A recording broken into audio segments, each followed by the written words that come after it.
Hello बच्चों, स्वागत है आपका अपने classes exam study with you में। बच्चों, जैसा कि आप सभी जानते हैं कि हम लोग डेली जो है हिंदी के 10 इंपॉर्टेंट क्वेश्चन डिस्कस कर रहे हैं बेटा।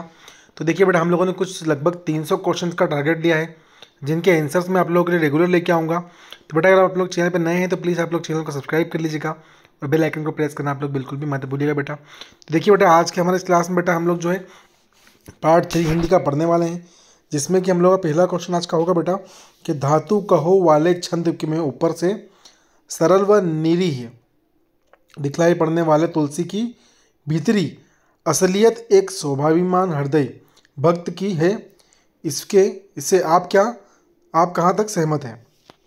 ठीक है बेटा, ये आपका जो इसका है जो है इसका होने वाला है। ठीक है बेटा, तो ध्यान दीजिएगा आप लोग क्या बोल रहे हैं कि हम इस बात से सहमत है कि तुलसी स्वाभिमानी भक्त हृदय व्यक्ति है, क्योंकि धातु कहो वाले छंद में भक्ति की गहनता और सघनता में उपजे भक्त हृदय के आत्मविश्वास का सजीव चित्रण है, जिससे समाज में व्याप्त जात पात और दुराग्रह किसके तिरस्कार का साहस पैदा होता है। तुलसी राम एक निष्ठा रखकर समाज में के रीति रिवाजों का विरोध करते हैं तथा अपने स्वाभिमान को महत्व देते हैं। ठीक है बेटा, अगले क्वेश्चन की ओर बढ़ते हैं। अगला क्वेश्चन क्या बोल रहे हैं हम लोग? क्वेश्चन 32 के भ्रात शोक में हुई राम की दशा को कवि ने प्रभु की नर की उपेक्षा सच्ची मानवीय अनुभूति के रूप में रचा है। क्या आप इससे सहमत हैं? तर्कपूर्ण तरीके से उत्तर दीजिए। ठीक है बेटा, देखो ध्यान दीजिएगा आप लोग। चलिए, तो क्या बोल रहे हैं बेटा इसके आंसर में? बोल रहे हैं कि हम इस कथन से बिल्कुल सहमत हैं कि प्रभु की नर लीला की उपेक्षा सच्ची मानवीय अनुभूति के रूप में रचा है। राम अपने भाई की दशा देखकर एक साधारण मनुष्य की भांति विलाप करते हैं। वे प्रभु की तरह लीला नहीं रचते, बल्कि एक बड़े भाई की तरह छोटे भाई को प्रेम में विलय हो उठते हैं।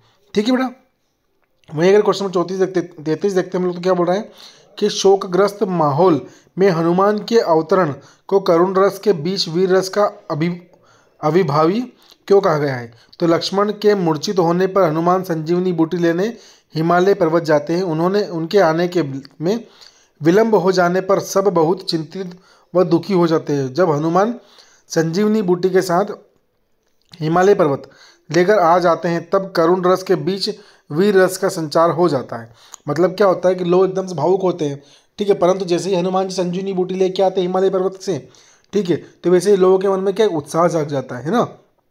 अगला है बेटा के जेहऊ अवध कवन मुँह लाई नरी हेतु प्रिय भाव गवाई बरु।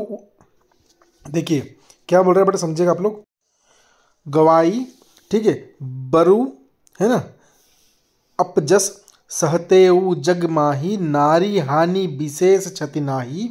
भाई के शोक में डूबे राम के इस प्रलाप वचन में स्त्री के प्रति कैसा सामाजिक दृष्टिकोण संभवित है? तो भाई के शोक में डूबे राम ने के इस स्त्री के लिए प्यार भाई को खोकर मैं कौन सा मुंह लेकर अवध जाऊंगा, मैं जगत में बदनामी भले ही सह लेता। स्त्री की हानि से कोई विशेष क्षति नहीं थी। स्त्री का विकल्प हो सकता है पर भाई का नहीं। उस समय का समाज पुरुष प्रधान था, नारी को समाज में समानता का अधिकार नहीं था। ठीक है, उस समय की बात चल रही है। अब देखिए क्वेश्चन नंबर 35 बोल रहे बेटा, कालिदास के रघुवंश महाकाव्य में पत्नी इंदुमती के मृत्यु शोक पर अज तथा निराला की सरोज स्मृति में पुत्री सरोज के मृत्यु शोक पर पिता के करुण उद्गार निकलते हैं। उनसे भ्रात शोक में डूबे राम के इस विलाप की तुलना करें। तो क्या बोल रहे हैं बेटा कि निराला की सरोज स्मृति में पुत्री सरोज के मृत्यु शोक तथा भ्रात शोक में डूबे राम के इस विलाप की तुलना करें तो श्री राम का शोक कम प्रतीत होता है, क्योंकि निराला की बेटी की मृत्यु हो चुकी थी, जबकि लक्ष्मण अभी केवल मूर्छित ही थे।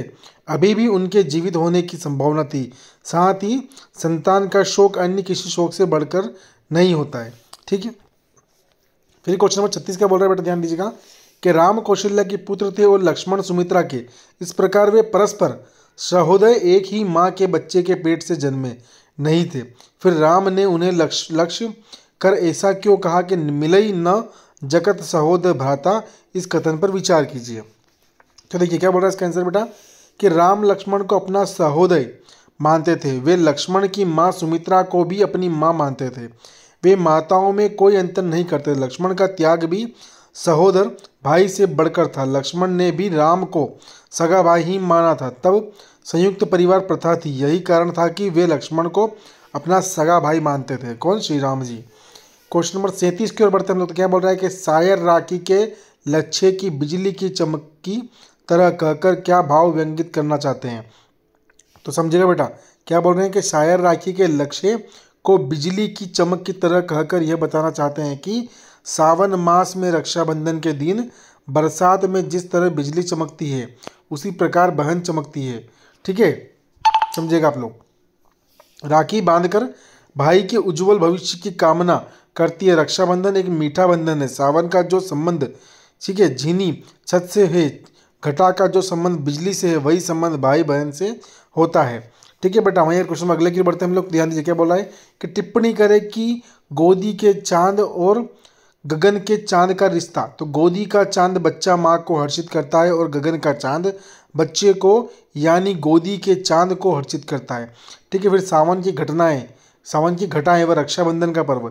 तो सावन का जो संबंध झीनी घटा से है, घटा का जो संबंध बिजली से है, वही संबंध भाई का बहन से होता है। भाई बहन के मन में प्यार की घटाएं होती है। क्वेश्चन नंबर 39 होगा हम लोगों का कि गद्य किसे कहते हैं, इसका क्या महत्व होता है? तो गद्य वह लिखित भाषा है जो बिना माप के होती है, व्याकरण के नियमों का पालन करती है। गद्य विचार विनिमय का एक अहम साधन होता है।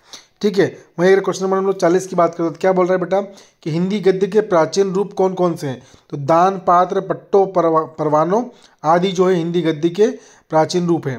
ठीक है, क्वेश्चन नंबर 41 की बात करते हैं तो क्या बोल रहा है कि भारतीय युग में पूर्व हिंदी गद्य के 4 प्रवर्तकों के नाम लिखिए।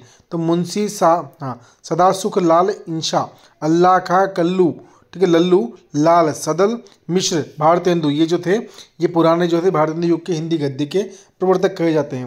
क्वेश्चन नंबर 42 बोल रहे हैं कि रानी केनकी की कहानी का अन्य नाम क्या है? तो उदयभान चरित है। ठीक है, वहीं क्वेश्चन नंबर 43 की बात करते हैं तो क्या बोल रहे हैं कि हिंदी गद्य के विकास में ईसाई धर्म प्रचारकों के योगदान पर प्रकाश डालिए। तो ईसाई धर्म प्रचारकों ने अपने धर्म ग्रंथ बाइबिल का बोलचाल की भाषा अनुवाद संपन्न किया है। इससे गद्य का प्रचार प्रसार हुआ है। वहीं क्वेश्चन नंबर 44 की ओर बढ़ते हैं हम लोग। तो देखिए बेटा हम लोग क्लास में जो है लगभग 13 क्वेश्चन ही करेंगे। क्वेश्चन जो है थोड़ा बड़े हो रहे हैं पीछे। ठीक है, तो आप लोग थोड़ा सा क्या है क्लास लंबी रहेगी, आप लोग थोड़ी इसको सही से पढ़ नहीं पाएंगे, ताकि रिवीजन करने में क्या है कम क्लास रहेगी तो आप लोगों के लिए अच्छा रहेगा। तो बेटा अगर आप लोग क्लास पसंद आ रही हो तो प्लीज़ आप लोग चैनल को सब्सक्राइब कर लीजिएगा और बेल आइकन को प्रेस करना आप लोग बिल्कुल भी मत भूलिएगा। और आपके जितने भी फ्रेंड्स हैं उन सबको प्लीज़ रिकमेंड कीजिएगा। ठीक है बेटा, थैंक यू सो मच।